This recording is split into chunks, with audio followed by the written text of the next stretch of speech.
വിശുദ്ധ ലൂക്കായുടെ സുവിശേഷം 19 അധ്യായത്തിലെ 48 വചനങ്ങളിലൂടെ യേശു സക്കേവുസിൻ്റെ ഭവനത്തിൽ 10 നാണയത്തിൻ്റെ ഉപമ, ജെറൂസലേമിലേക്ക് രാജകീയ പ്രവേശനം, ദേവാലയ ശുദ്ധീകരണം എന്നിങ്ങനെ കാണുവാൻ സാധിക്കും.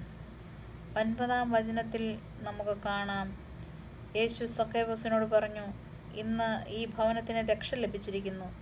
ഇവനും അബ്രാഹത്തിൻ്റെ പുത്രനാണ്. ജെറീക്കോയിലെ പട്ടണത്തിൽ താമസിച്ചിരുന്ന സക്കേവൂസ് അവിടുത്തെ ചുങ്കക്കാരിൽ പ്രധാനിയും ധനികനുമായിരുന്നു. അന്ന് ചുങ്കം പിരിക്കുന്നവരെ പാപികളായി കണക്കാക്കിയിരുന്നു. അവന് അധികം സ്നേഹിതന്മാർ ഉണ്ടായിരുന്നില്ല.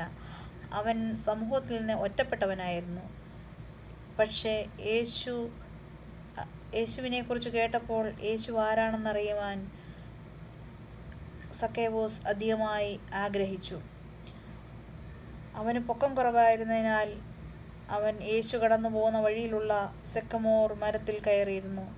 പക്ഷേ യേശു അവൻ്റെ പേര് ചൊല്ലി അവനെ വിളിച്ചു. അവനോട് പറയുന്നു, ഇന്ന് എനിക്ക് നിൻ്റെ വീട്ടിൽ താമസിക്കണം. സക്കേവൂസ് യേശുവിനെ സന്തോഷത്തോടെ വീട്ടിൽ സ്വീകരിച്ചു. അവൻ മാനസാന്തരപ്പെട്ട് പറയുന്നു, എന്തെങ്കിലും അന്യായമായി സമ്പാദിച്ചിട്ടുണ്ടെങ്കിൽ 4 ഇരട്ടിയായി ഞാൻ തിരിച്ചു കൊടുക്കും. നമ്മുടെ ജീവിതത്തിലും നമുക്ക് യേശുവിനെ കാണുവാനും നമ്മുടെ ഭവനത്തിൽ സ്വീകരിക്കുവാനും നമ്മുടെ ഹൃദയങ്ങളിൽ യേശു എപ്പോഴും ഉണ്ടാകുവാനും വേണ്ടി അതിയായി ആഗ്രഹിക്കണം. അപ്പോൾ നമ്മുടെ ഭവനങ്ങൾക്കും രക്ഷയുണ്ടാകും. ആമേൻ.